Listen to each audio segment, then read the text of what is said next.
Hello everyone and welcome to today's live stream. I'm Emmanuel, I am a real-life airline pilot, and today we are testing out the new FSRealisticPro on the VATSIM Pakistan Overload event.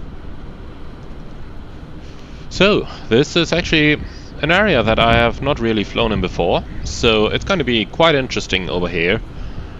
And if you're asking yourself why I'm again 2 minutes late with my live stream, then that's a pretty easy explanation today.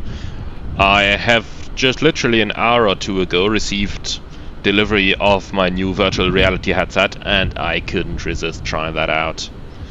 And well, since in virtual reality I couldn't see my watch. Things are coming together like this. Alright, anyway. Then, let's actually start doing something a little bit more useful than just apologizing for being late. However, I have to say, being an airline pilot, being late is my specialty. Or so they say. So, today we are going to fly from Karachi to Islamabad, which is an about 1 hour and 45 flight. And to do that we'll use the HondaJet. I have prepared everything already. Well, at least everything in terms of creating the flight plans and everything. So we are more or less fully ready to go.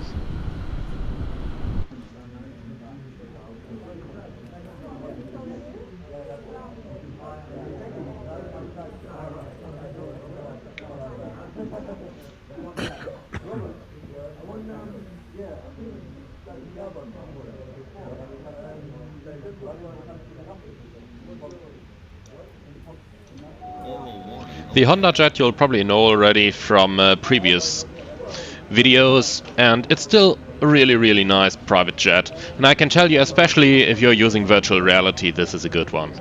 It's really fun to fly this in virtual reality. And it's even possible to read the displays, at least slightly, which for VR actually is something that's unfortunately worth mentioning, because well, actually, the resolution in VR is still a little bit, let's say,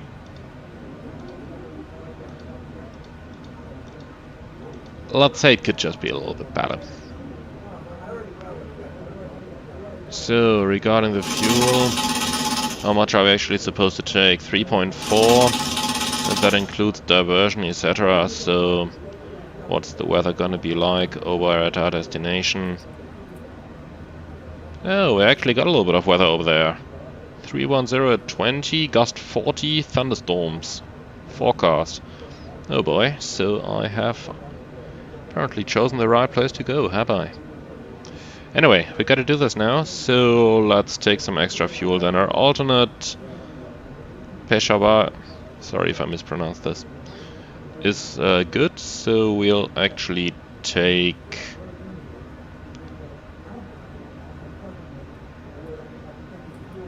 let's see, we can take 200 pounds extra until we reach our maximum takeoff weight, so that means we'll go at 2.6.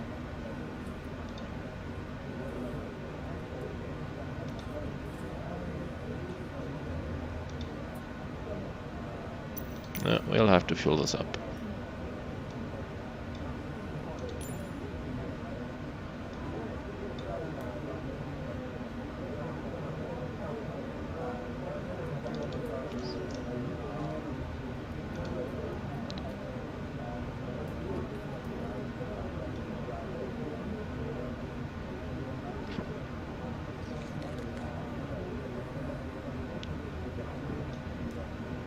Why do we have a co-pilot? We don't need a co-pilot.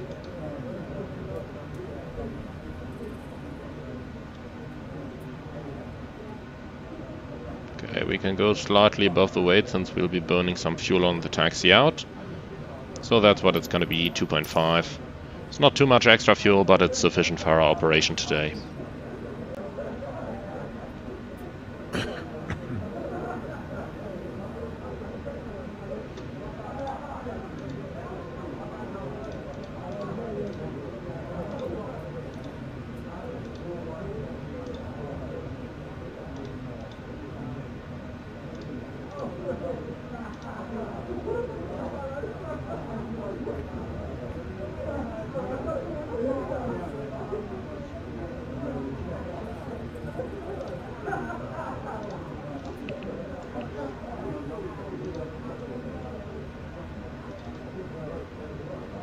Right, so they're using runway 25 left over here. And that is actually what we've planned, so it's going to be the Badul 1 Delta departure. That's what we have here already. And from Badul, Juliet 1 and 2 Malta.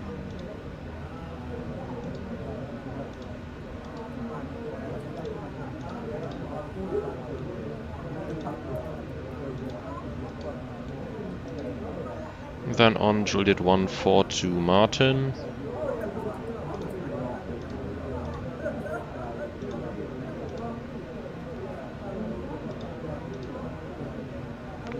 And finally Juliet 121 Indec.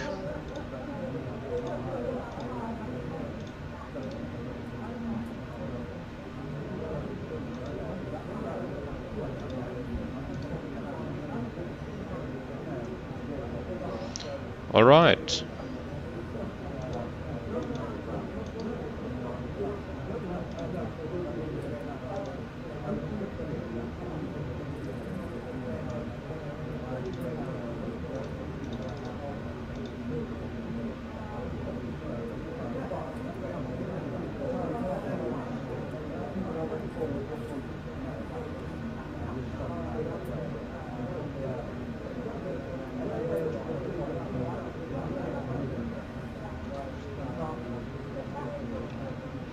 Pre-flight, as always in this aircraft, is fairly easy, luckily.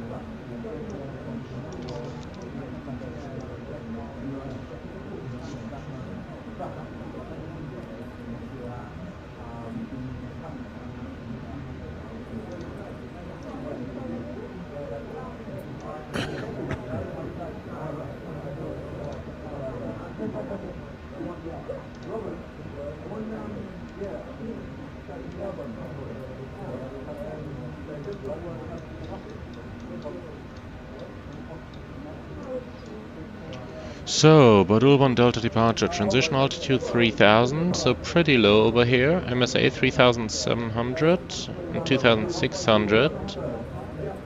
Noise abatement procedures. SIDs include minimum noise routings. No right turn shall be made between 2400 to 500 local time.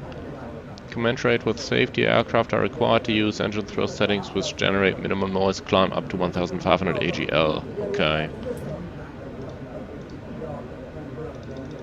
And then for our routing, climb straight ahead when passing 700 to right Kilo Charlie 509, then to Badul, maintain ATC assigned level. Okay, and first restriction I see is max 230 knots and flight level 70.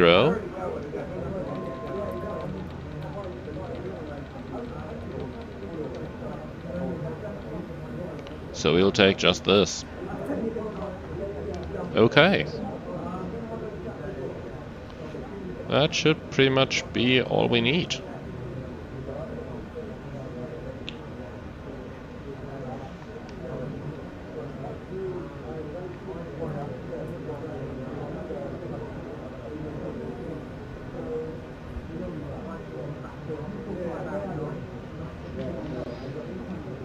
Alright, so let's go ahead and get our IFR clearance then.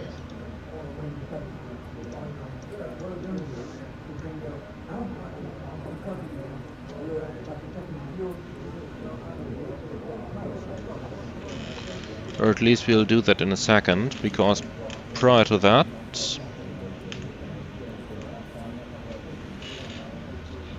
I have, of course, once again messed myself over, and I just need to quickly actually plug the charger into my mouse. Of course something like this had to happen. did it.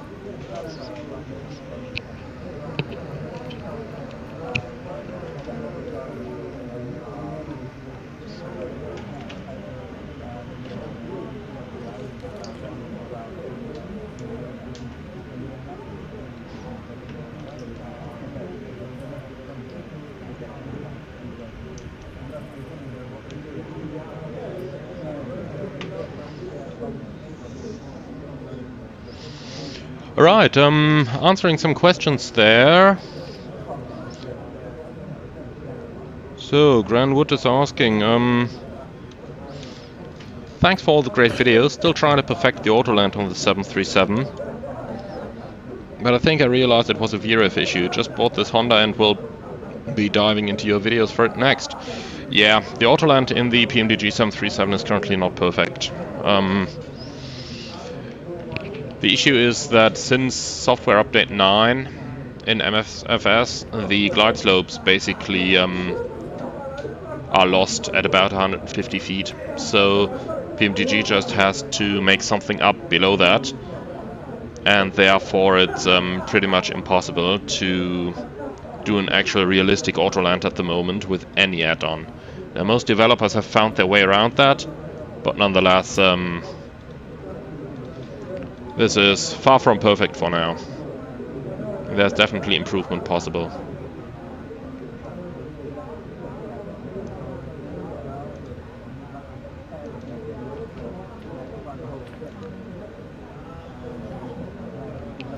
And MPS Gaming, have I tried FSRealisticPro with the PMDG 737 or Phoenix A320?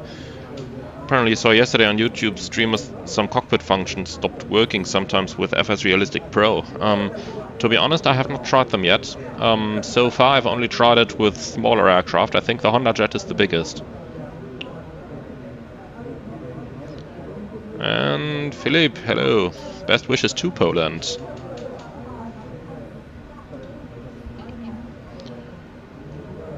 So let's actually get our clearance.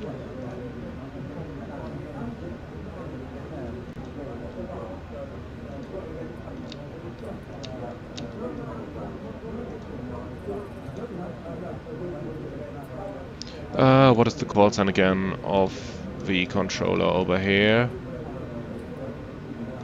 Of course, the charts are not built as sophisticated as in some other places, but here we should have it.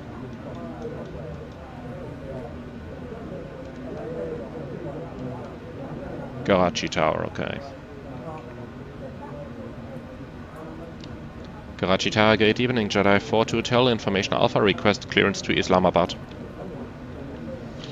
Jedi 4 to Hotel, Karachi Tower, good day. You're cleared to Islamabad, Beauty Badal 1 Delta departure, runway 25 left. Initial climb, flight level 70, squawk 3415.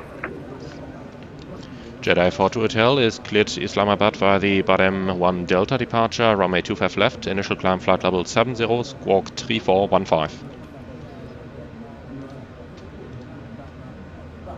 Jedi 4 to Hotel, readback is correct, advise when ready for push and start.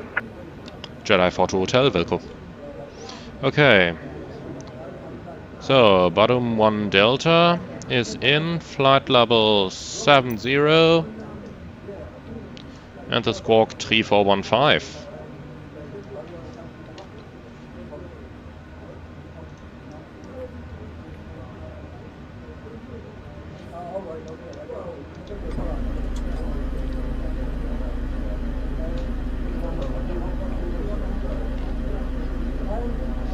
Alright, so before starting engines checklist. Battery on, oxygen checked on and normal. Electrical on and normal. ELT normal. Nose wheel steering normal. Landing gear down.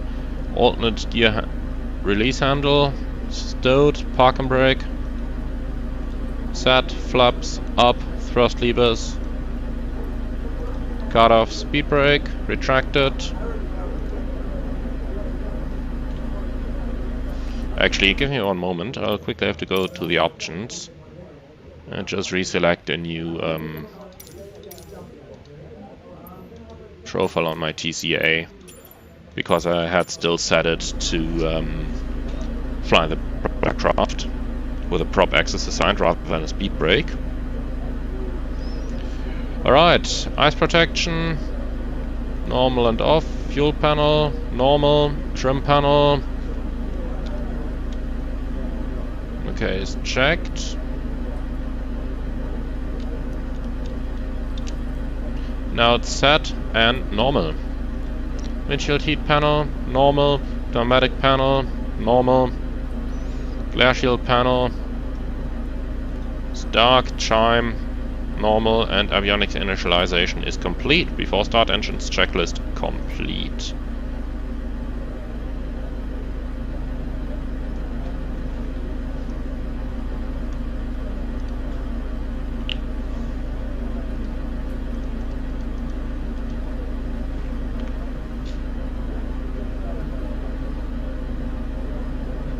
Alright, so let's see, we basically have everything in. Let's see if we can get some speed bugs here.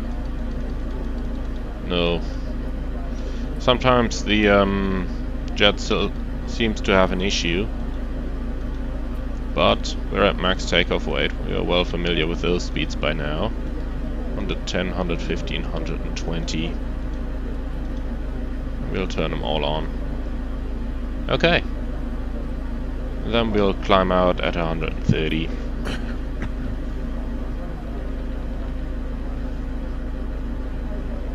Perfect, so that's pretty much all we need. Let's close our doors then.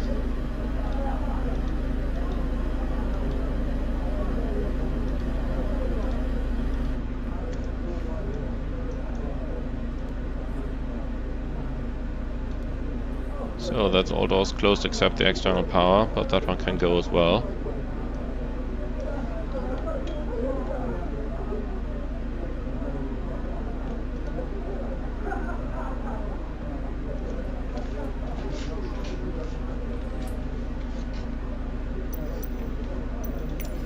So in that case, let's get ourselves some pushback.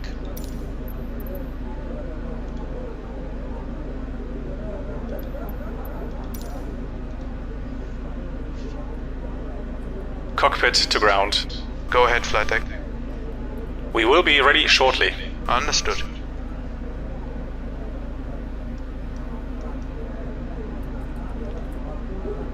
Flight rect into go around mode already.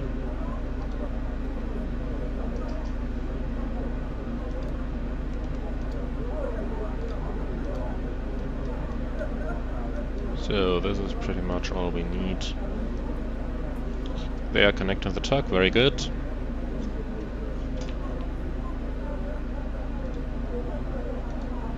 Well, then we will be ready to go in a second.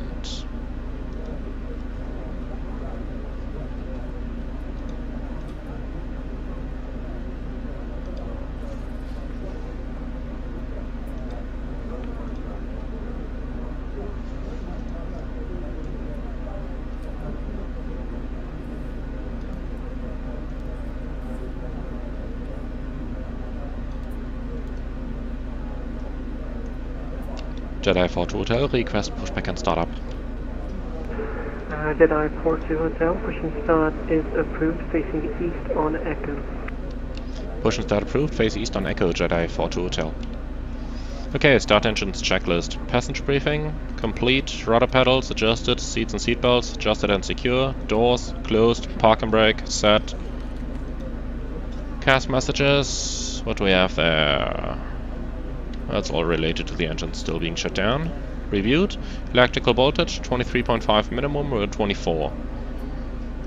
Okay, so Cockpit to ground. Go ahead, flight deck. We are ready for pushback and engine start. Understood. Release the parking brakes, please. and the brakes are off. Parking brake released. Pushing back. So echoes to the left and the nose is going to the left hand side. All ground equipment is clear, you can start the engines at your discretion. Okay, starting engine 2. Lovely how easy that is in the HondaJet.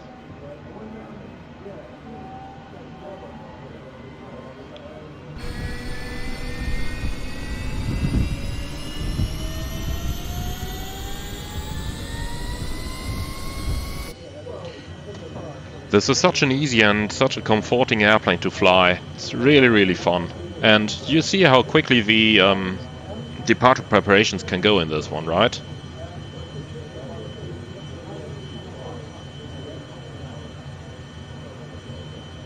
Okay, good start number 2. Start number 1.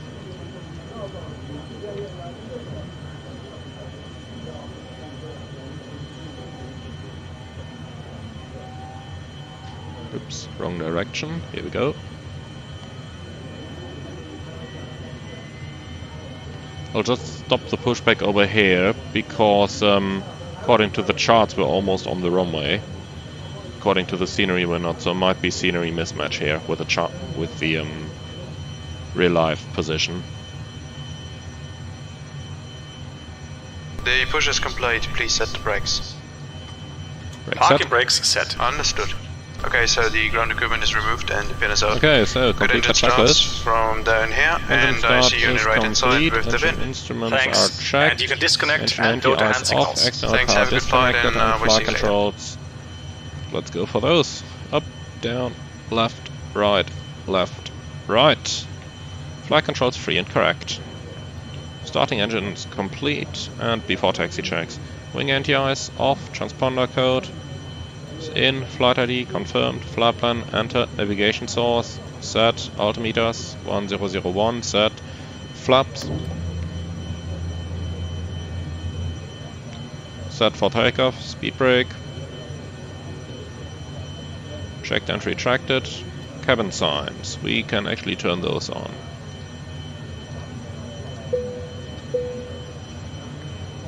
And park and brake, we'll release it in a second. Jedi 42 Hotel, request taxi. Jedi 42 Hotel, taxi to holding point runway 25 left via taxiway Echo Hotel, QNH 1001. Jedi 42 Hotel, QNH 1001, taxi to holding point runway 25 left via Echo and Hotel. Okay, park and brake released, that's before taxi checklist complete.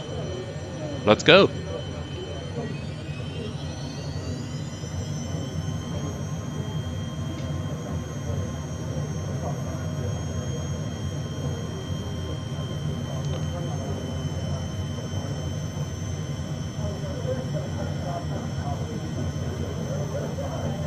Okay, brakes checked and working.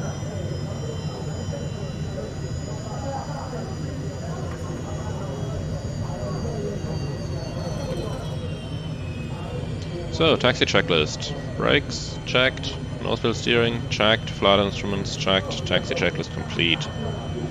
Let's review our takeoff briefing then. This is going to be a left seat takeoff and runway 25 left, flaps in the takeoff position, noise abatement procedure number 2, and there was nothing on the chart regarding an automatic handover, so I guess we're going to receive one from air traffic control. And nothing in the ATIS as well. Okay. Perfect, so let's have a quick look at our SID.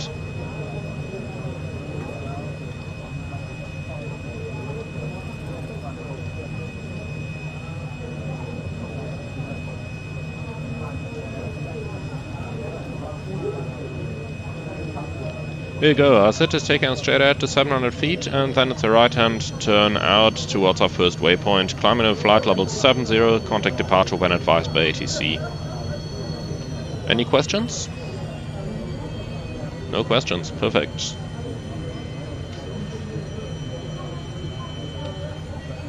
So here's Foxtrot, he cleared us via hotel, so we go one further. Before takeoff checklist. Flaps, set for takeoff, trims, set for takeoff, speed brakes, retracted, CAS messages. There's one there which is cabin power off. Okay, we'll turn that on. Navigation set, flight guidance set, takeoff landing data confirmed, takeoff briefing complete, radar off, ice protection off. for takeoff checklist complete. So, hotel to the left. Jedi 42 Hotel, ready for departure. Jedi 42 Hotel, runway 25 left, cleared for takeoff, wind 250 degrees, 14 knots. Jedi 42 Hotel, runway 25 left, cleared for takeoff.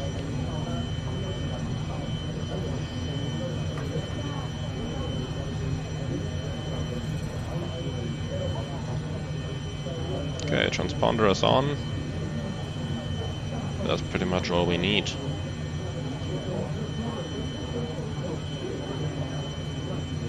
Approaching 25 left. Checked, and that's correct. Clear on the right, clear on the left.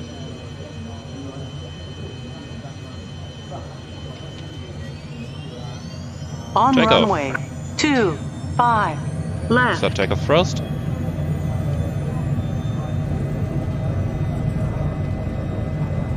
Takeoff thrust set, indications normal. 80 knots.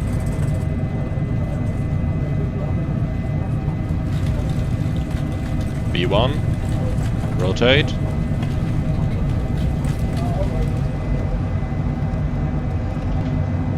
Gear up. Positive freight.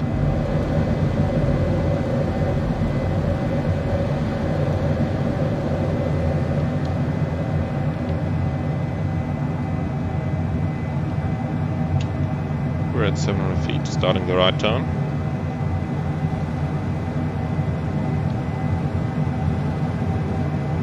Flaps up.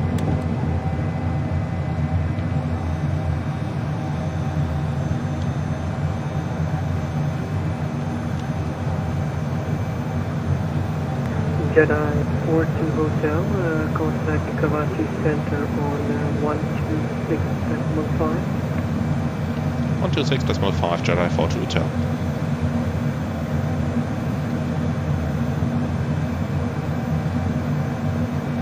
Karachi Center, good evening. Jedi 42 Hotel, passing 2,200, climbing 7,000. Well, flight level 70 actually, sorry for that. Jedi 42 Hotel, very good evening, identified departure, climb flight level 400. Jedi 42 Hotel, climb flight level 400.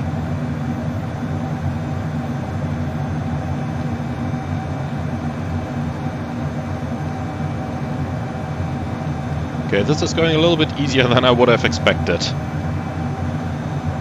Like for an overload event, they don't seem to have that much traffic actually. No, sad. 400 checked.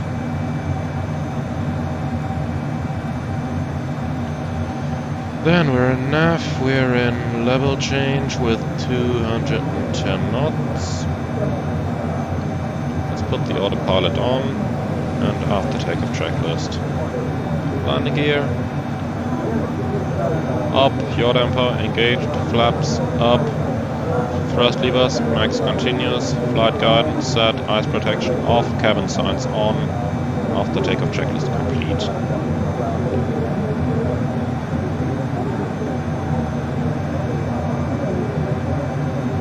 Alright, that was quite an easy go, I'd say.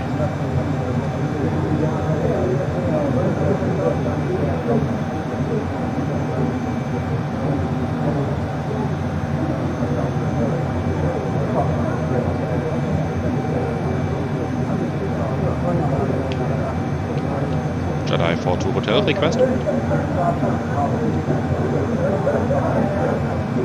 Jedi 42 Hotel, Karachi controller. Jedi 42 Hotel, do you need us on an odd or on an even flight level?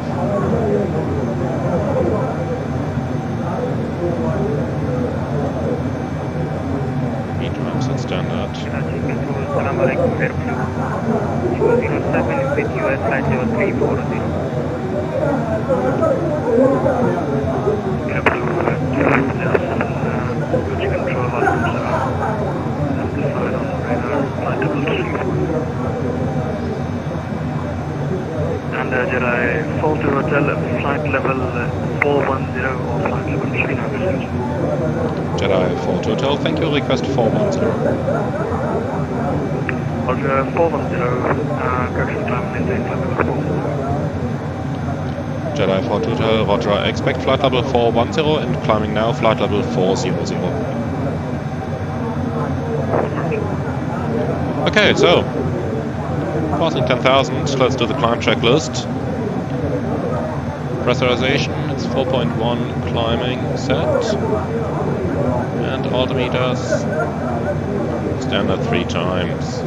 That's the climb checklist complete.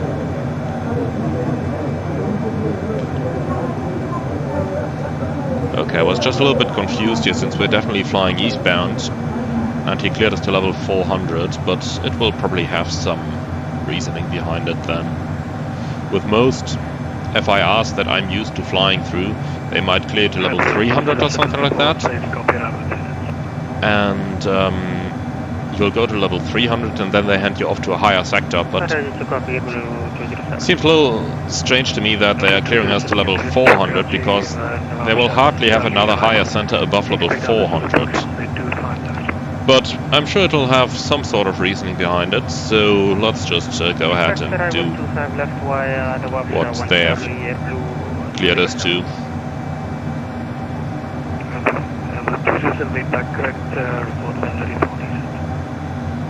We'll report 1 ready for descent, Airblue 207.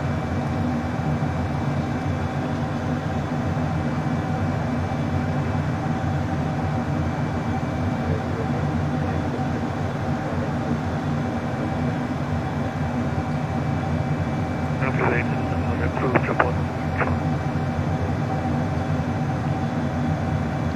So let's actually take the chance and have a look at a little bit of the terrain. That's the part of this flight where I've been looking forward to the most, because I've never flown over Pakistan or actually over any of the Middle East with photorealistic terrain yet. So that's pretty much the whole reason why I wanted to do this flight today, of course together with checking out FSRealistic, but I could have chosen any route for that. So looking at some of that terrain in Microsoft Flight Simulator is really the main reason we're doing it. We're doing this evening, and the main reason we are not flying somewhere in Europe on some of those more busier routes.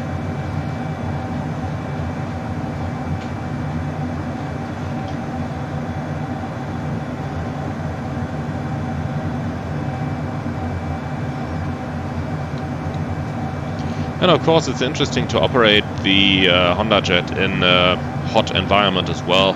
When we left Karachi it was 31 degrees outside, and at our destination we're expecting quite some interesting weather, with the thunderstorms being forecast until 1800 UTC, and we'll definitely land before that. Even though at the moment there's good weather in Islamabad, so we'll have to see how good or bad it's actually gonna be. But let's first of all get there, and then we can worry about getting in there.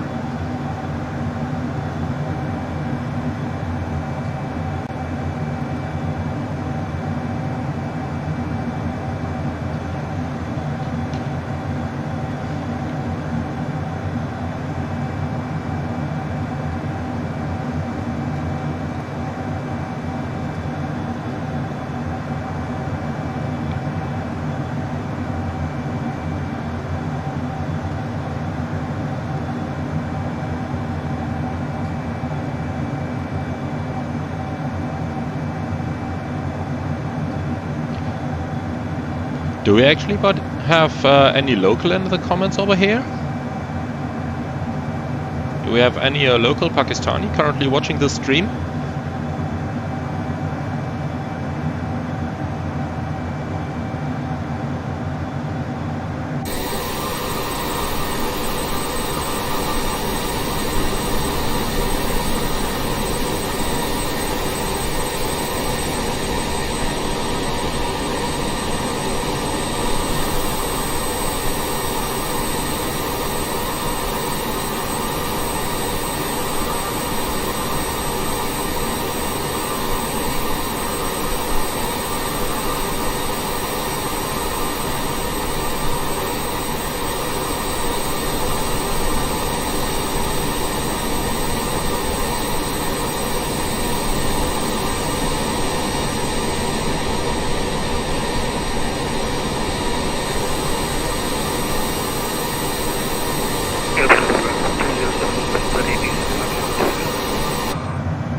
It doesn't look like we have any Pakistani in the comments. That's unfortunate. I really hoped we could learn a little bit more about the country on the flight as well.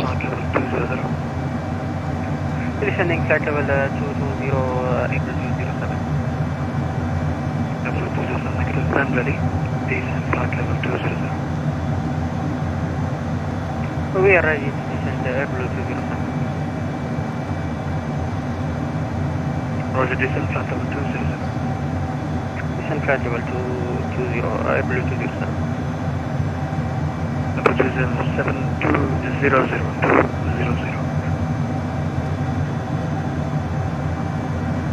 Can you say that again, April 207? April 207, flight level 200. Flight level 200, April 207.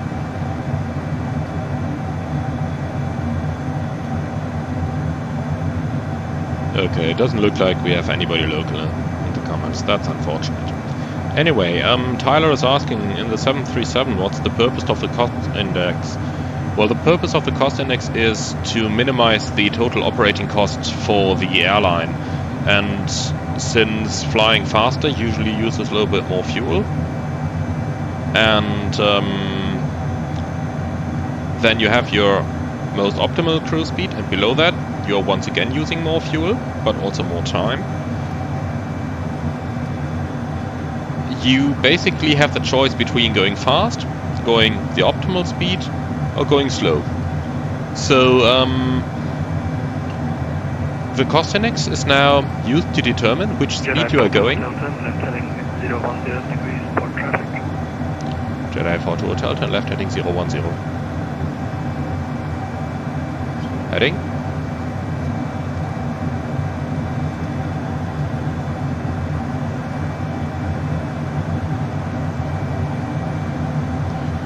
Alright, so yeah, the cost index is then used to determine how quick your aircraft is actually going to go, and therefore the total cost, which is comprised of the cost to actually operate the flight and the cost of the aircraft, of the fuel, is more or less weighted against one another, and therefore by selecting a certain cost index, the airline can control the total cost of operating the flight and optimize it to the least cost depending on the airline's different cost factors. Handmare Conta, 4 calls for flight level 200. Yep, that's what it is sometimes.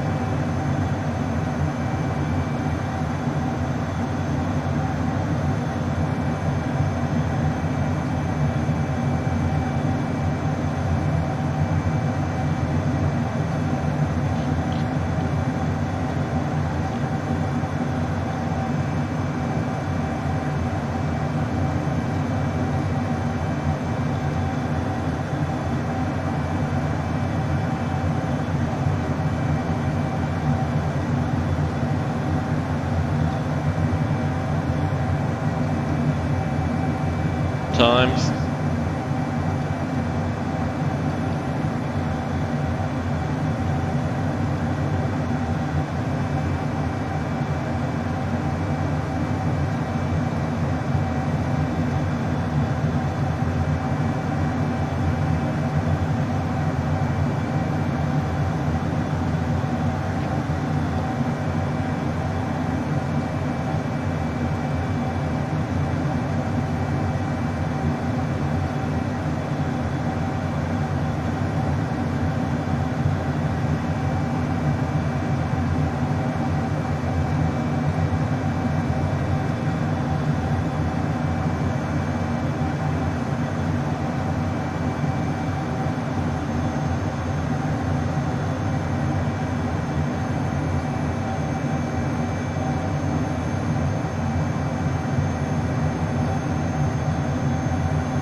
Jedi 4 to Hotel Karachi. Jedi 4 to Hotel, go ahead. Jedi 4 to Hotel, traffic no longer a factor. turn right, proceed direct position Zohar, resume on navigation. Jedi 4 to tell, proceed direct Zohar and resume on navigation. Right, direct to Johar, FMS.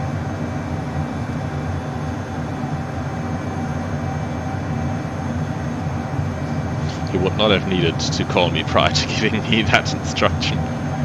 It's not like there's too much happening here, so any call is going to have our attention pretty quickly. Which is unfortunate, by the way, for an overload event. I would really have expected a little bit more traffic. But I guess the same goes for the air traffic controller. They'll probably also have expected some more traffic. We can't change it. We have to go with what we have.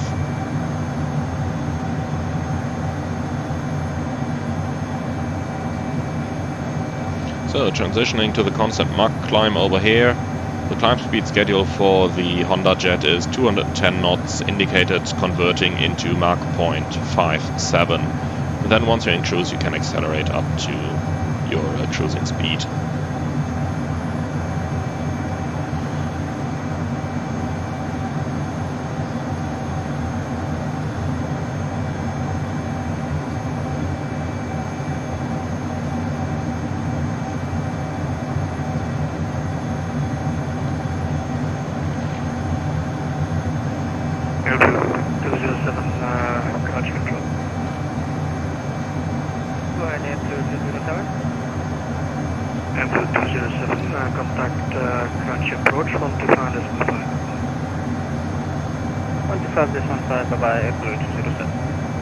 Oh, they have an approach control online by now.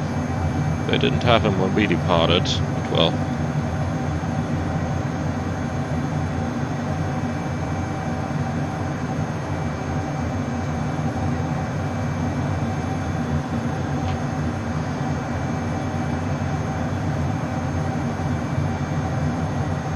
So, by the time we reach our cruise level, we'll then also finally do what most of you are probably here for. Have a look at FSRealistic.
So, not really a lot happening now.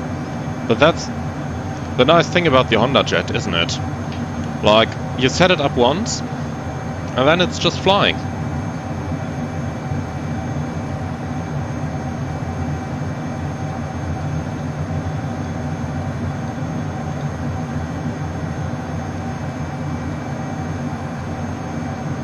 By the way, the HondaJet does feature a weather radar, which right now, as far as I'm aware, no other complex add-on really has.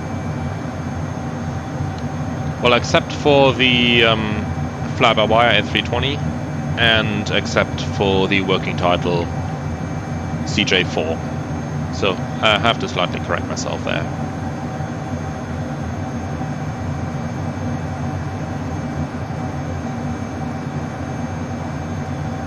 And I honestly have to say, it's amazing flying over this terrain. I remember the times I've flown in P3D or FSX in this area, and it just used to be one yellow-colored surface, probably trying to mimic the desert. This is so much nicer, isn't it? Like, this actually makes those flights in this area worth it. I remember in P3D there used to be this software for getting photoreal terrain. Initially it was called Project Africa, and it used to be like 30 or 40 gigabytes of terrain just for a single country. And I downloaded all of Africa, and later on the developer also did some European countries as well, and then he started expanding into the Middle East, but by that time Microsoft Flight Simulator came out, and then it was no longer necessary to download these 40-50 gigabytes. I believe it was 750 gigabytes for all of Africa. I had like 500 gigabytes scenery just for Europe, and now in MFSFS it's just looking so much better, and all of that by default. I still can't overemphasize how amazing that really is.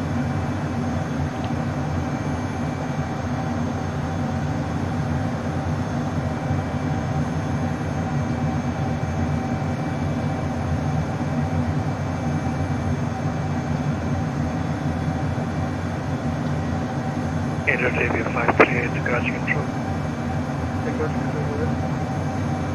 Arabia 538, proceed direct position outside.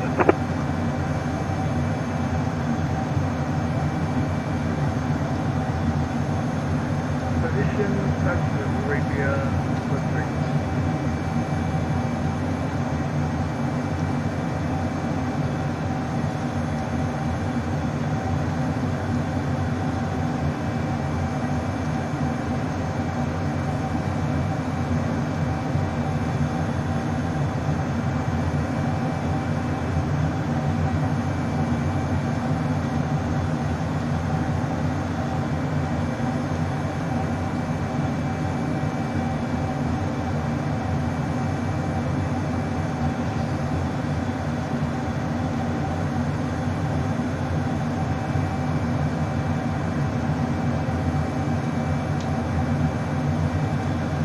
Alright, so almost there, but we can feel the aircraft is heavy. Still just giving me 1,000 feet a minute rate of climb here. Well, on the other hand side, I just said it's heavy. Now, if this was an Airbus, we'd probably get half as much. So, I'm not gonna complain here.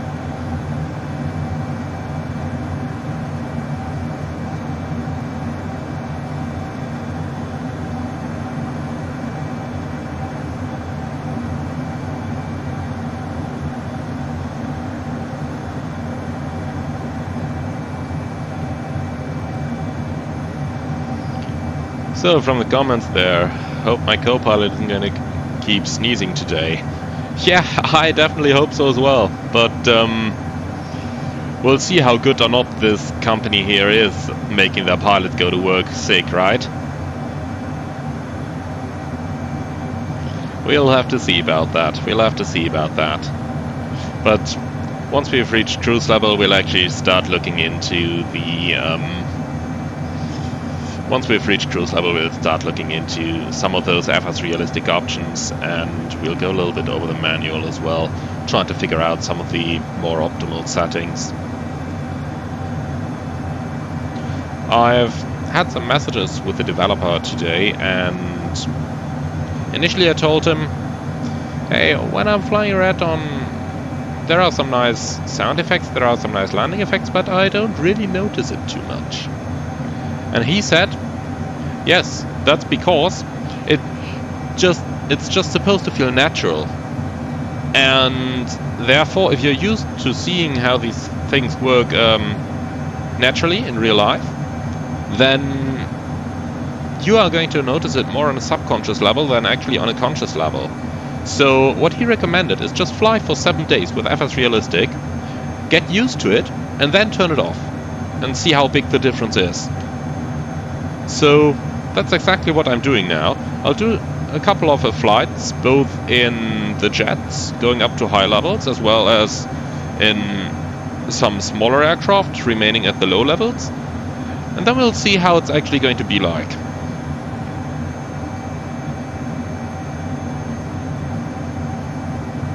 Right, and hello Mikolai, welcome back. It's been a while since we've seen each other, like 22 hours.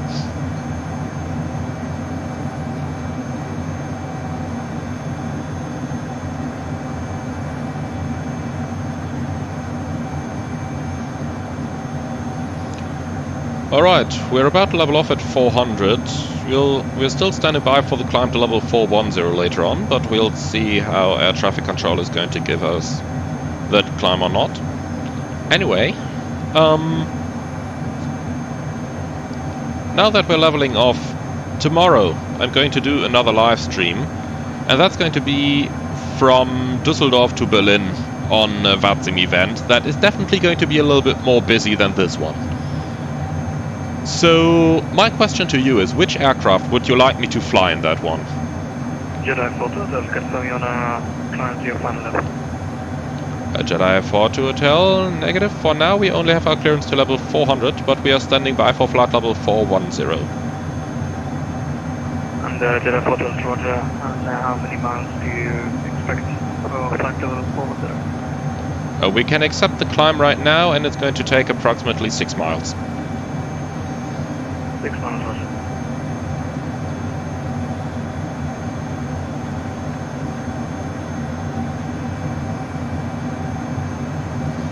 Okay, so level 400 for now.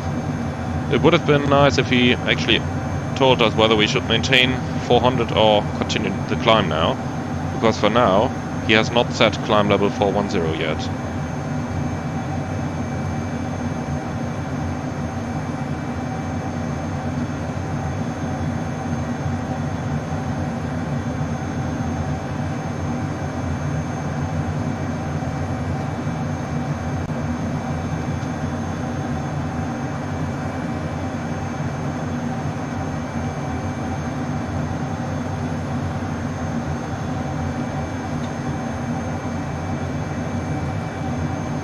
I have a feeling this might be ending up in a misunderstanding with air traffic control.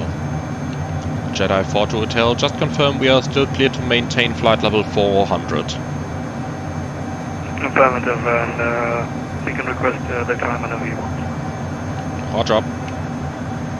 Okay, so we'll get it with the next controller. But that's definitely fine. Alright, I see 2 votes for the 737 there.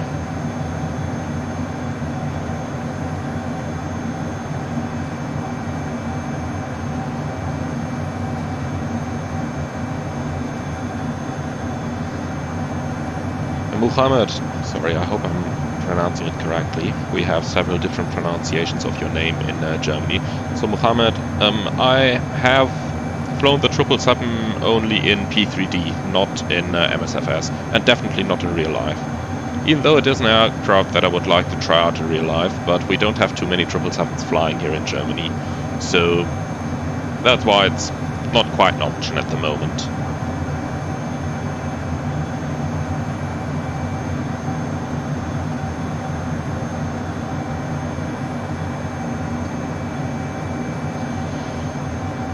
So another vote for the 737 for tomorrow, so that's what we're going to do then. So tomorrow, don't quote me on the time, it's between 13 and 1400 Zulu, if I'm not totally mistaken. We'll take the 737 then, between Düsseldorf and Berlin. Unless I do happen to find a better destination, because we've seen both Düsseldorf and Berlin a couple of times on this channel already, but we'll stand by for that. Right, the future is saying he likes the plane but had an issue. The plane catches the glide slope too early, then automatically switches to vertical speed mode. Yeah, that is what I've seen as well.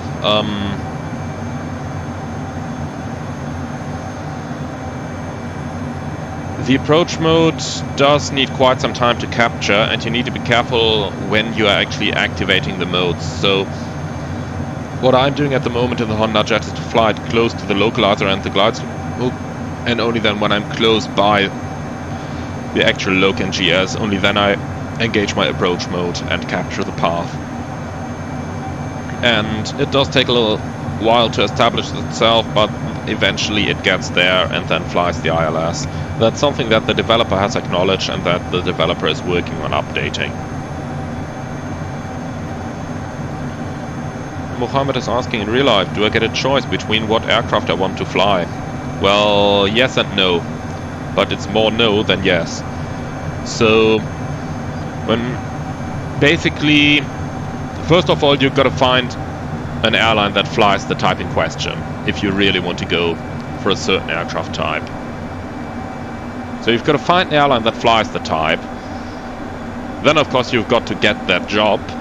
And when you're in the airline, then it really depends by the airline which type they're going to put you on. So let's say, for example, let's take Condor, German holiday airline. They're operating a fleet of A320s and A321s, as well as a fleet of 757, 767 and an Airbus A330 fleet. So basically they are hiring pilots at the moment, and the type you get depends on your previous type ratings. So if you have flown an Airbus before, so if you have Airbus experience, then they're going to put you onto the Airbus. If you have any other type rating, but not the Airbus, then they're going to put you on the 757. And only if you have an Airbus A330 type rating, they're going to put you on the A330.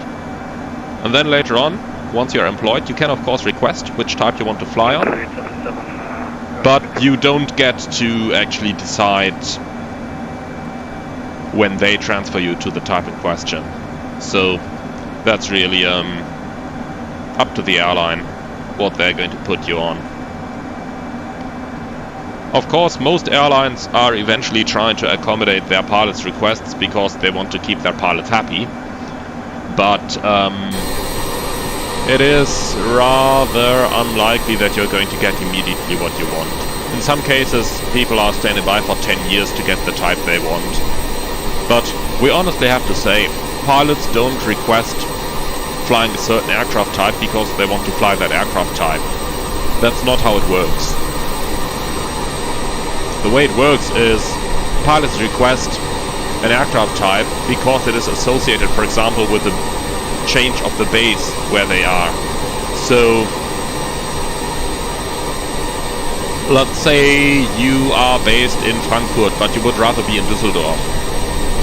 And in Düsseldorf, the airline only has, for example, a Boeing 757 available, but not an A320. Then you might request the base transfer to Düsseldorf together with the change of the aircraft type you are currently operating on, because it's necessary for the change of the base. But I'm not aware of any pilot who would have changed aircraft type just for changing aircraft type. Jedi 4 to Hotel. Jedi 4 to Hotel, reaching position further correction, contact Lahore control 1275. 127.5, Jedi 4 to Hotel, bye bye.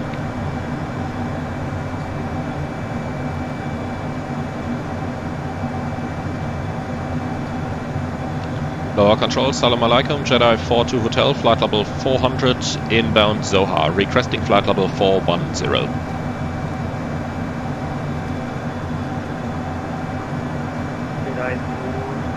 Lahore control gate listening when I contact flight level 400. Requested flight level 410 unable. Are you able to climb flight level 400? Jedi 4 to Hotel, we can accept flight level 430.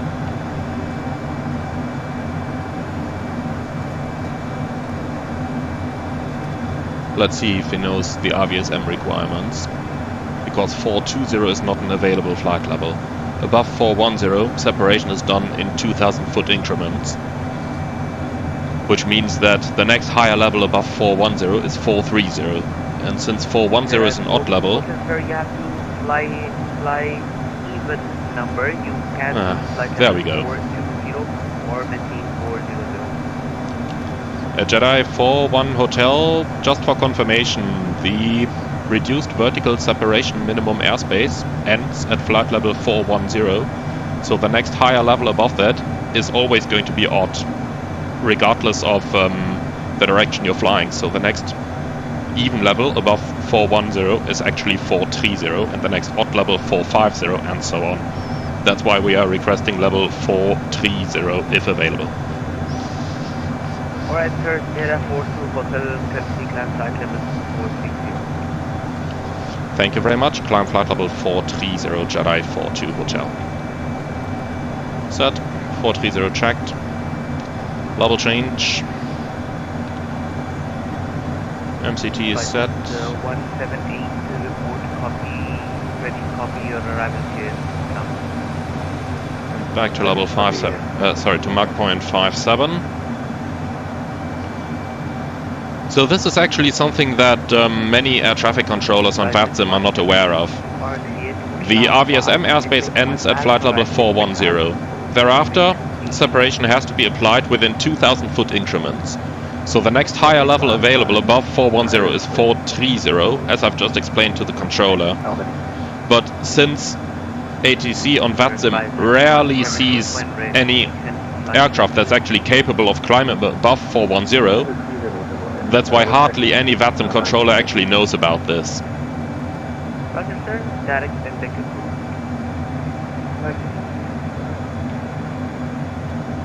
So Future is asking, what is the Jedi call sign that I'm using? That's actually a Polish charter company operating the HondaJet in real life. And I just really like that call sign, Jedi. Always reminds me of Star Wars.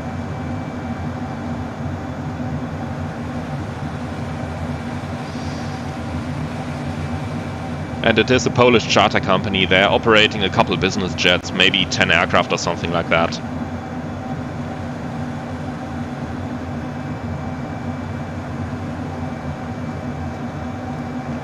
Alright, and increasing speed again. So, this is actually the first time I'm getting the HondaJet up to level 430.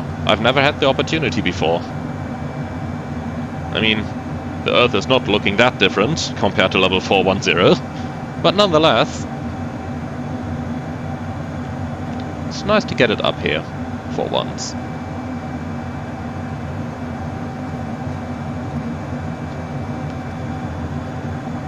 By the way, quick look into the passenger cabin here. I really like the cabin and how it is designed in the HondaJet. They've done a really good job on that. Really, really good job. Now, what they are still missing is the foldable tables. Those are not animated yet.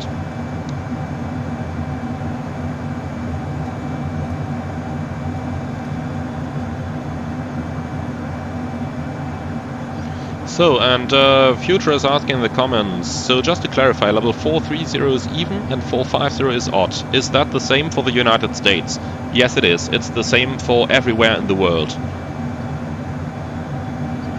And if we're already talking a little bit about that, by the way, okay, I'm going to go back to the flight deck. That's where we are supposed to be. By the way, since we are talking about it already, let's just discuss a little bit more theory behind the RVSM levels. So,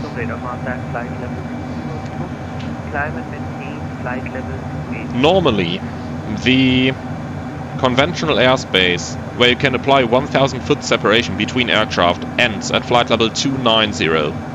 Above that, a 2,000 foot separation has to be applied unless you have aircraft that meet specific requirements. So that means that if you have aircraft having an air data computer and that are certified for reduced vertical separation minima, and if you have air traffic control units which are certified for that, and an airspace that's certified for that, then you can reduce that separation to 1,000 feet separation in an airspace between level 285 and level 415. So that means the available levels for RVSM are between 290 and 410. However, if you have an airspace where there is no RVSM airspace, then you even need to apply 2,000 foot separation above flight level 290. And there are a couple videos available from the area before RVSM has actually been available in, for example, Canada. And there you can see some pilots actually flying, for example, 310 going into an even direction.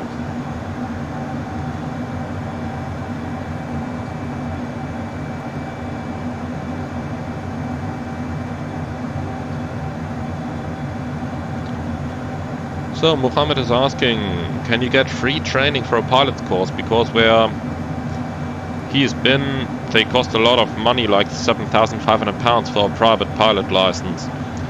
The honest answer is no, you cannot get a free pilot's course anywhere.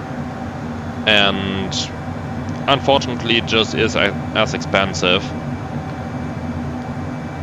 Actually, I have to revise my answer. Yes, there are airlines which are still sponsoring your training. But the only one that I can remember right now is EasyJet. And they are only sponsoring the pilot training for female pilots. So if you happen to be female, then you can probably apply to EasyJet and they might cover your training cost. But as far as I'm aware, that's the only airline that is currently offering sponsored sponsored pilot training.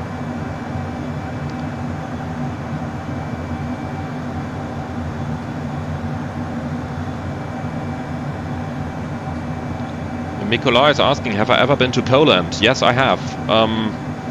First of all, of course I've flown there 1,000 times. But I guess that's probably not the question you're asking. So yes, I've also been to Krakow with my school class back in the day. And we did a trip to Auschwitz there, visiting the concentration camp. And we stayed in Poland for about a week. So Krakow is where I've been for about a week's time.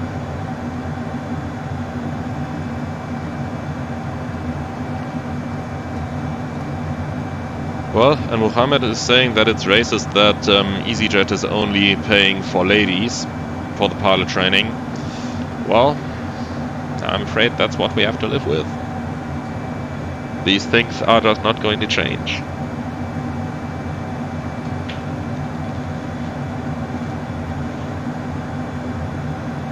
And I have to say that I'm not 100% happy with it either, that EasyJet only offers this program for ladies. But nonetheless, we also have to say that women are currently severely underrepresented in aviation. So if an airline employs some measures to increase the number of ladies they have in the flight decks, then I can understand why they do it, even though, of course, being a man myself, it's probably not what I am supposed to like, because it's to my personal disadvantage as well.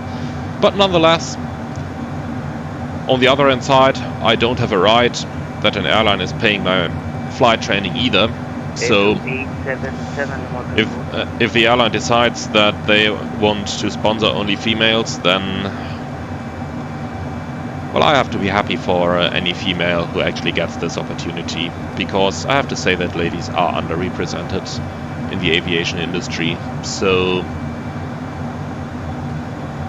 it is what it is, and we have to see it from the positive side for those who can enjoy the positive way. And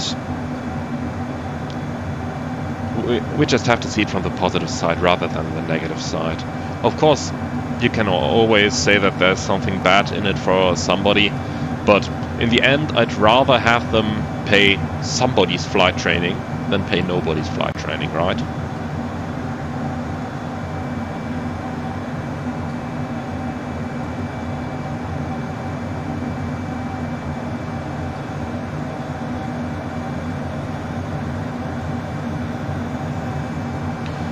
So, Mikolai, did I make my pilot license in a private school or in an airline? In the end, it was a private school, but it was one that is actually working closely with some airlines. So there are 3 airlines training their pilots in that school, where I did my course as well. Alright, so I promised you that we would have a look at FS Realistic a little bit more. So let's go ahead and do that, actually.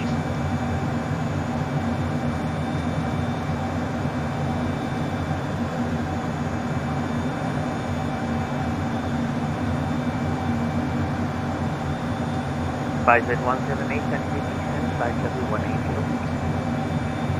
Level 180. So here it is. Basically, for the profile, it looks like there is actually already a profile included for the HondaJet in FSRealistic. And they do have all sorts of sounds included here, it seems. But what do we have here? Airframe wind that's currently disabled. Okay, that probably makes sense because of the... No, it's actually enabled, is it?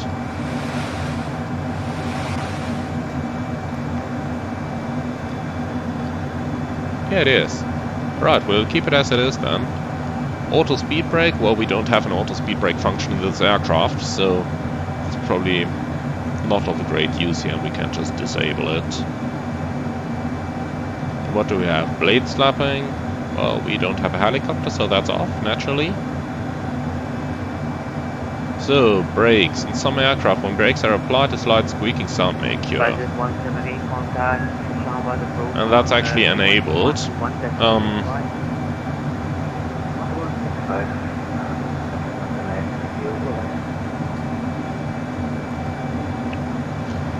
So, for the brakes, yep, we're just going to keep that on.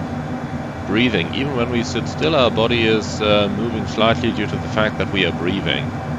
Well, yeah, it is. But honestly, I prefer to... No, let's leave it on. Let's try to get used to that. Cabin ambience. During taxi and cruise, you might hear the passengers chat in the cabin. Yeah, we'll definitely leave that on. Because we don't have a flight deck door here in the HondaJet, so I think that's actually a good thing to keep it on. Clear prop? Yeah, well, that's something that we actually don't do in Germany. I don't know about other parts of Europe, but here in Germany, you check that there is nobody around, but we don't do that characteristic scream of clear prop that you hear in so many North American videos. So, cockpit ambience. Random sounds coming from someone sitting in the cockpit. Active cockpit sounds has more noises than the calm sounds. I guess that's probably the sneezing sound we've had yesterday. So let's actually keep that one enabled. And of course it's people coming to work sick, as in coughing. Crash screaming. When you're about to crash and you know it, then you'll scream it. When flying aerobatics, it's recommended to turn off this effect. Alright, so for the HondaJet we'll keep this on, but when we're flying the Spitfire we'll most definitely turn that one off. Engine start. During piston engine startup, the torque may cause airframe vibration and sounds. That's what we've seen in the Cessna in this morning's video, so that's definitely a nice one. But of course for the HondaJet it's off. Engine vibrations. Feel the power of engine when accelerating the engine and when on stable RPMs. Yeah, we're gonna keep that on, because why not? Flap drag. Hear the drag caused by the extended flaps. Well, I don't think you can actually hear it in a jet like this, but let's just keep it and see what it's gonna sound like. Flap lever. Adding a more realistic sound to the flap lever. Well, actually, yeah, we'll keep that on in the Honda. But we'll have to turn that off, for example, for the PMDG or for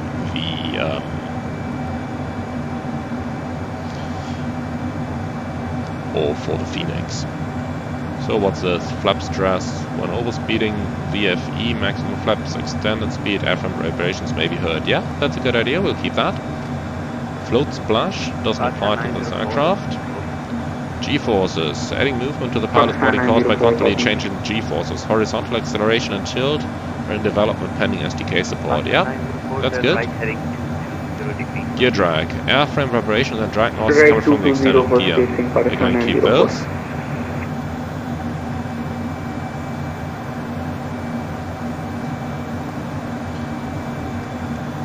Good question, by the way, that I'm just getting in the comments. So, Future is saying, so in FSRealistic, so is FSRealistic just sounds and camera movement, or does it actually have any effect on flight characteristics? To my knowledge, it's sound and camera movements. Now I'll have to experiment a little bit more with it, but to my knowledge, it's sounds and camera movements. But you would be surprised how much of an effect those camera movements can actually have. I was really thrilled when I saw the touchdown effect yesterday, and I'm looking forward to see what that's going to be like in today's video.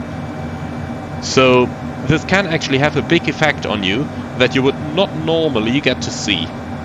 So there is a 7-day free trial available. That's basically the full version, working for 7 days exclusively.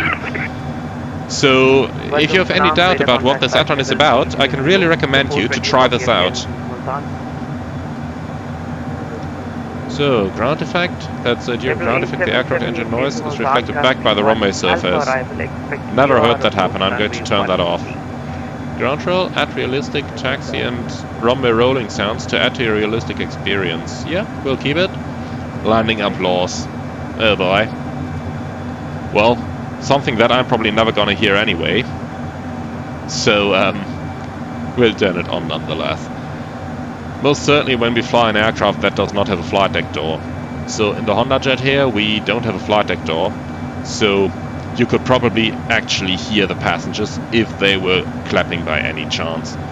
I can tell you that in real life, at least in the 737, and it's probably similar for other types, you are not actually going to hear the passengers clapping. The sounds on the flight deck are just much too loud, so you aren't gonna hear that. Over G, sounds good. Over speed as well, reverse thrust as well. Sneezing. Ah, here's the sneezing. Well, no guys, we are not going to work sick, so we are gonna turn that off. Speed brake drag, airframe vibration and drag noise is coming from the extended speed brake, sounds good. Stall buffet, we'll definitely take it. Stick shaker. No, we're going to turn that off. Either our aircraft has a stick shaker, but then we'll have it enabled through the add-on, or it does not have one. Toilet flush. Seriously? Oh boy, the toilet is right in the back of the airplane. We are never gonna hear that anyway. So finally, touchdown front, touchdown main, turbulence, wheel well, wind ambience, and windshield wind. Yeah, we're gonna keep those on because why not? For the profiles, by the way, we could load profiles from cloud, share our profile, etc. here. So that's really not too interesting altogether for us at the moment, since we've just created our own. Here, auto minimize, auto start, announce connection and mute on background. That's basically just for starting the program app. And of course the about section. Get access to the manual and a couple of the pages here. So apart from that, as the developer said, we'll just keep using that for now, and we'll just keep flying with it a little bit. And then in about a week's time, I'll just turn it off and then see how big the difference is. Because it really seems to me that FSRealistic is mainly something that's acting on the more subtle influence on you. So yeah, let's do that, what the developer recommended. Alright, in the meantime, a few more comments there that I would just like to answer. First of all, Muhammad is asking, which company do I operate for? Well, my company is not very social media friendly, so I'm afraid that I'm actually not allowed to say which company I fly for. Sorry.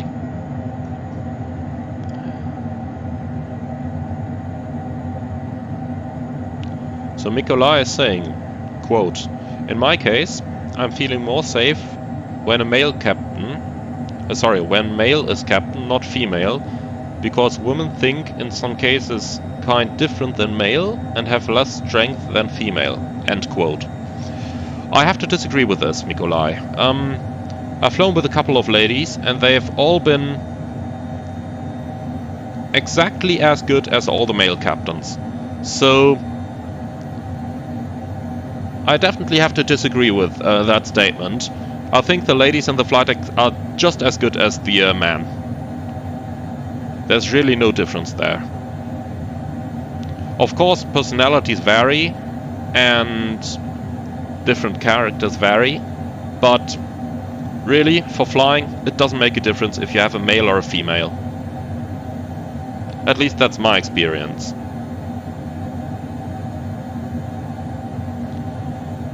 So then, Future is saying, my dad, who flies business jets here in the US, couldn't fly over level 290 for a few months, and I think it's because of what I've explained. Yeah, that's actually most likely it. Depending on the jet he's flown, he may probably not have had a radio, sorry, not a radio altimeter, but an air data computer, or his aircraft might not have met some other RVSM requirements. And if that's the case, then they will not be allowed to enter the RVSM airspace. On top of that, I don't know if it is like this in the United States, but here in Europe, you also have a minimum navigation performance airspace, MNPS. And your aircraft also has to be equipped with certain navigational tools to achieve a certain navigational accuracy. And that in return means that if you have an aircraft that does actually not have those tools, then your aircraft is also not going to be allowed to climb above level 290. Well, correction, it's not allowed to operate between level 210 and level 410. No, man, sorry, I'm talking bullshit right now. Then it's not allowed to operate between level 290 and 410, but it may be operated to climb through these levels and fly above level 410. So, a really recommendable YouTube channel in that context is Guido Warnecke, who is flying Cessna Citations, and he's doing videos from those real-life Cessna Citations. And he's got one video where he's ferrying a Citation across the Atlantic, and the Atlantic is MNPS airspace, and his aircraft did not meet the MNPS requirements, so he's actually getting a climb all the way through it to level 430 straight away, to then fly above level to fly above the MNPS airspace.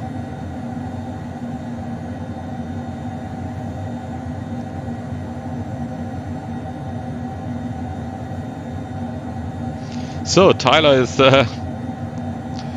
here to study for his commercial pilot's license check ride. Well, best of luck studying for that. And I'm actually thinking about creating a video with either the 310 or with the 414, where I'm covering the more or less exact procedures and the exact routings that we have done in my personal ATPL check ride. So that's something that I'm looking into actually doing in the simulator. I'll have to see if I might be able... Do you already know when your check is going to be, Tyler? Because I would really love to actually do that before your check so that you can have a look.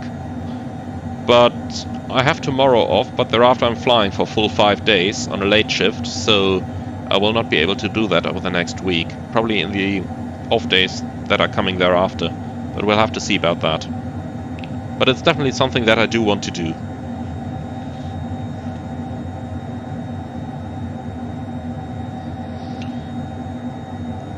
And Mikolai, to answer your question, I'm 27 and I started with my pilot license, well, with a commercial pilot license at 21, if I'm... No, at 20 actually. Was it at 21? Either 20 or at 21, I'm sorry, I don't remember. Man, that feels sad. No, actually it's at 21. I started it at 21.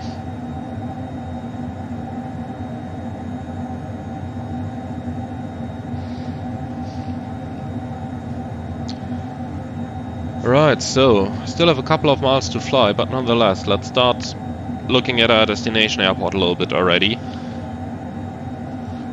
Because I've never actually been there.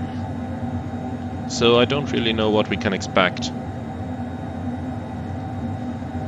So, ATIS information Delta, time 1600, expect ILS approach, runway 28 left, surface wind 180 degrees, 3 knots, visibility 6 kilometers in clouds, temperature plus 32, dew point 9er.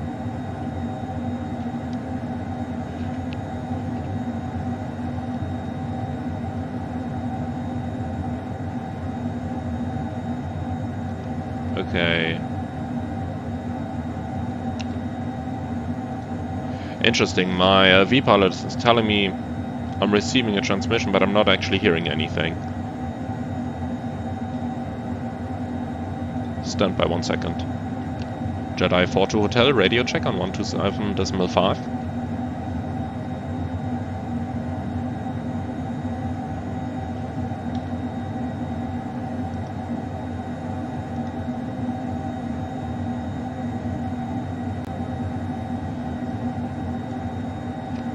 Uh-oh, I think we have a radio problem.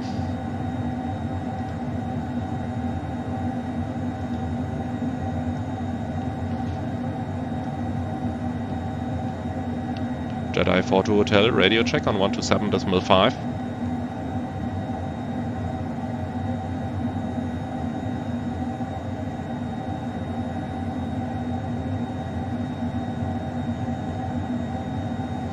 And we're not getting answers from the controller as well.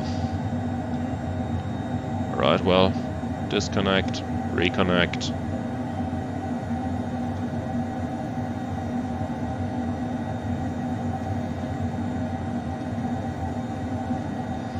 So it has connected to voice server.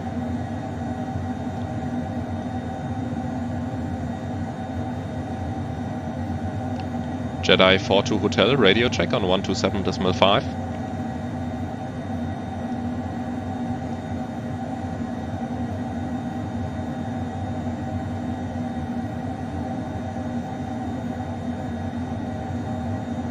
Can you guys still hear me in the comments?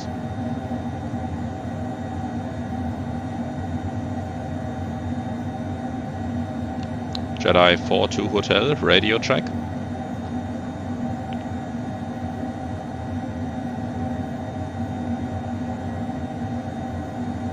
Okay, this is not good. Either something broke on VATSIM, or something broke on my side. In either case,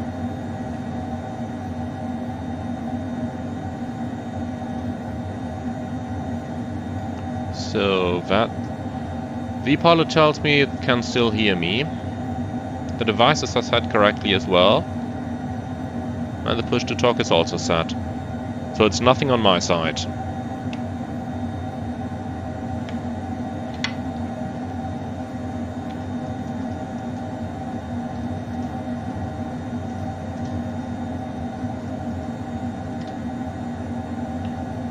Well, let's try by text.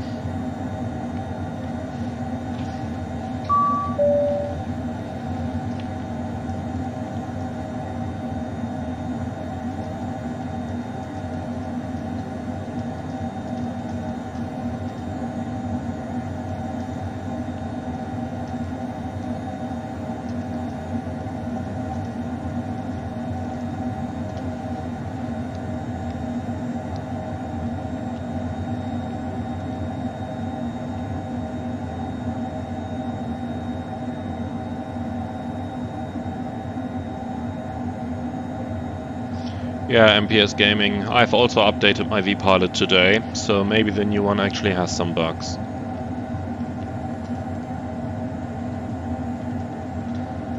Let's actually completely restart V-pilot and see what's going to happen.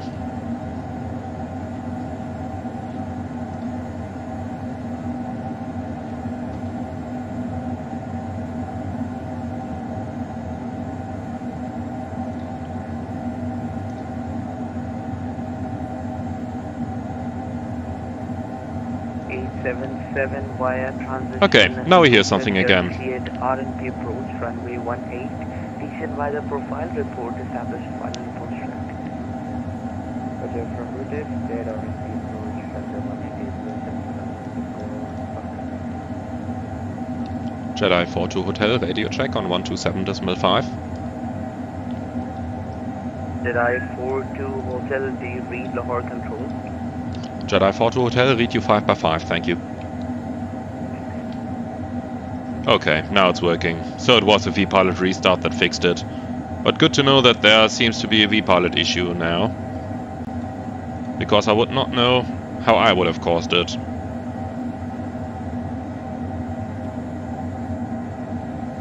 Okay, anyway. Then let's start getting to do something useful again.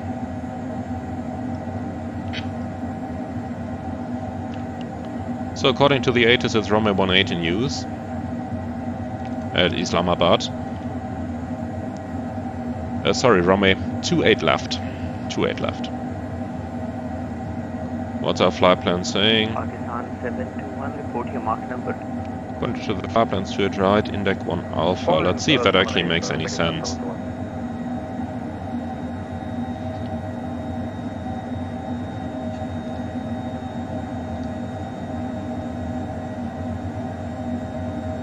Match number is Boeing 78. So that's from Index to Istur, and then we'll probably just turn left. Alpha 420, report your Mach number. Mach number is decimal 797, around 6 minutes today. Romeo Alpha 420, maintain decimal 78 or lower. So Index 1 Alpha 28 left, Index Punab Istur. Index Punab Istur, that's it. Okay, load.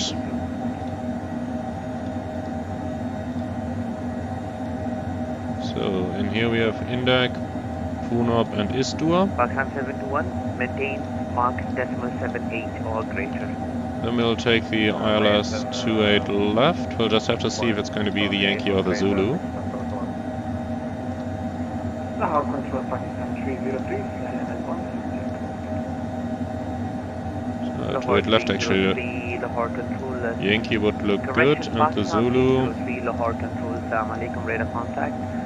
Yeah, the Zulu is the ANAF version. I guess they're probably using the Zulu from Istur. Load.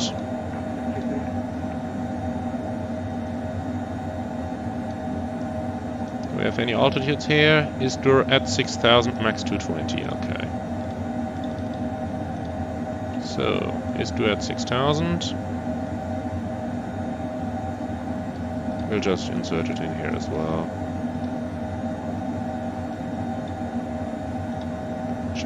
So we should hopefully get some VNAV information momentarily.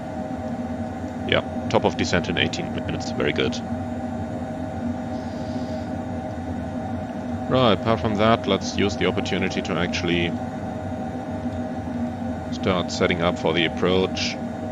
Frequency is 108.1.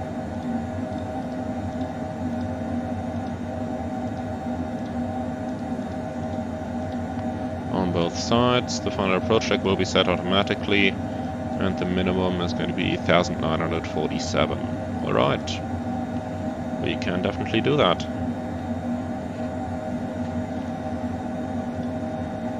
So, quick approach briefing then. It's going to be the Index 1 Alpha arrival for the runway 28 left. That's on a chart 20-2 Alpha effective 23rd of April. Transition level 140, RMP1 required. And the routing is via Punab to Istur, descent to ATC signed level. Okay. So let's have a look at that in the flight plan. From Index we will fly 350 track 26 miles to Punab. 350 almost 26 to Punab. And then same track 13 miles to Istur above 6,000 feet. And we've changed that into at 6,000 feet for our arrival to make things a little bit easier.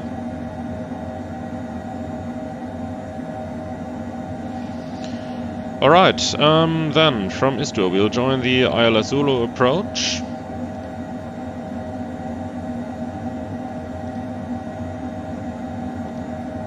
Do I have a shortcut to the chart somehow?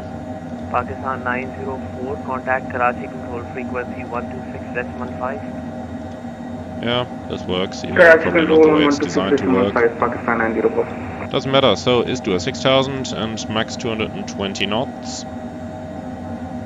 We're going on 315, 8.7 Arenax, 3,700 feet.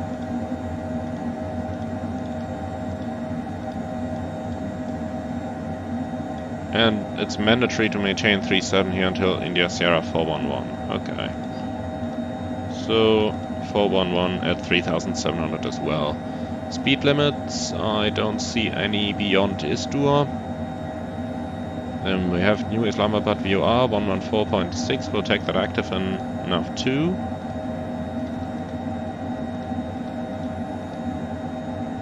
And we'll take it in standby on F1. For the missed approach, we'll go straight at India Sierra 409er until, what's the condition for the turn there? 3,500, then turn left, heading 100, climbing 4,500. Contact ATC. Okay, MSA 75 in the north, 42 in the south. The field elevation 1,761 feet. That's perfect.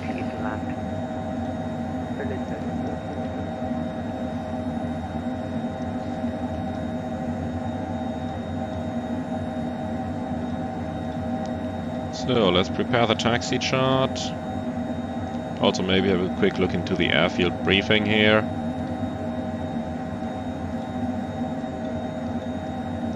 So low-vis procedures, that's not going to be the case today. Taxi procedures, 4-engine jet, not our case either. Parking information, ground power at 400 Hz is provided on all passenger boarding bridges stands. In order to minimize operational hazards, the use of GPU is restricted to these stands.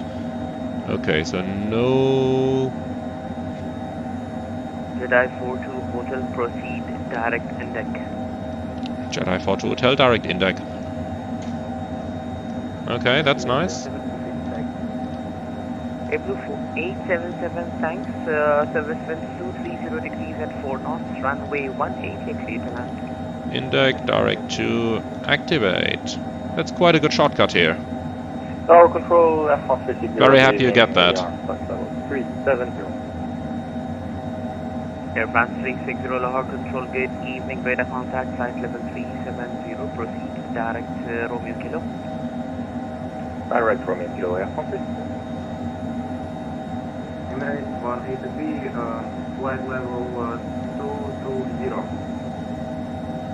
Emirates 1833 Lahore control gate, evening radar contact, flight level 220. Climb and maintain flight level 400. 400. Right, so just wanted to finish the look at the charts. Pakistan 309, contact Karachi, control frequency 126.5. So for the arrivals, Cat 2 and 3 operation doesn't apply to us today. Runway operations, direct approach, runway 2 at left right may be permitted provided the flight is monitored on radar and aircraft adhere to the altitude restrictions. Okay. Briefing continued, visual approach. Due to close proximity of Qasim airfield, carrying out visual approach should remain within... no. 4 miles of Bravo Tango Romeo VOR, okay. Caution, small airfield with runway exists 9.5 miles northeast of the aerodrome. Maintain altitude 3,700 until over the final approach point. Okay, so that's going to be important that we're actually going to maintain that altitude due to the other airfield.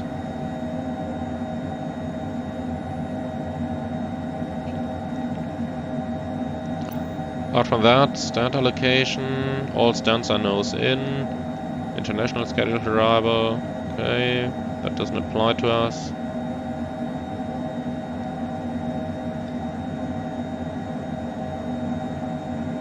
All domestic arrivals shall park on 19 through 24,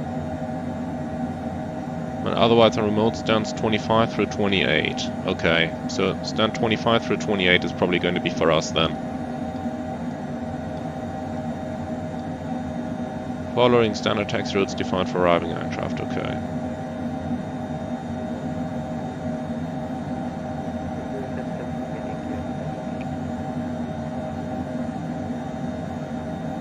Oh boy, I sincerely hope that they don't require us to learn those by heart. 877 landed time 41, welcome to Multan International via hotel taxi. Well, anyway. If they do, we'll just ask for progressive taxiing. Sorry, guys. So, minimum vectoring altitude 333742. That's about what we'll have to keep in mind, just in case. It's always good when you're flying in an area that you don't know well, that you have some rough ideas about how air traffic control can actually vector you.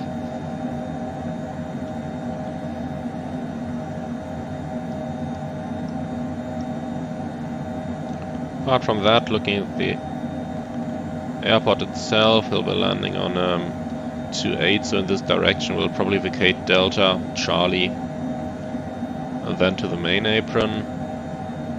No, GA apron is actually over here. So we'll go over here. Takes away Kilo roundabout. So we come to Cape Bravo as well.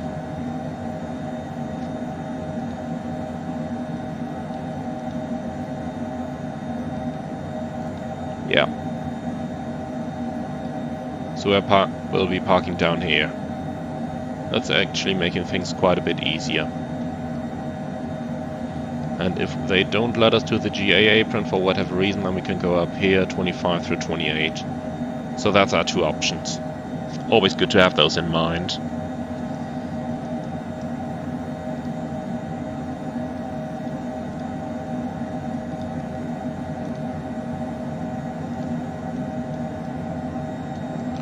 Okay, so this is prepared.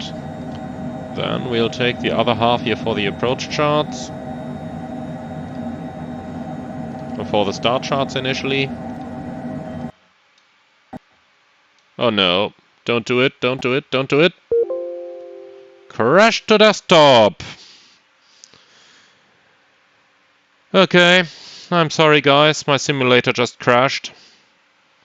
So I'm afraid we'll have to end the stream here. Really sorry for this.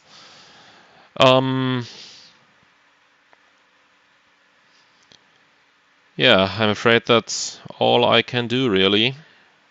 So, I apologize for this. Well, tomorrow we'll have a more interesting stream, okay? So, tomorrow we'll go from somewhere in Germany to somewhere around Germany. We'll fly the 737 again. So, returning to the roots of this channel. In the meantime, maybe you'll find some other interesting stream for today. I really hope you do.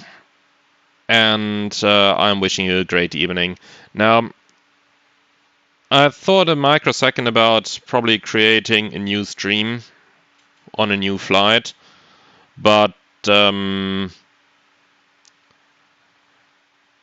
probably don't have that much time available because I still had to, first of all, cook some dinner, and secondly, I wanted to use the late evening to spend a little bit of time with my new virtual reality headset. So I'm afraid that's going to be it for today. I hope that you will find some interesting stream. I'm sure there are going to be some very nice streams up. Check out some of the other channels.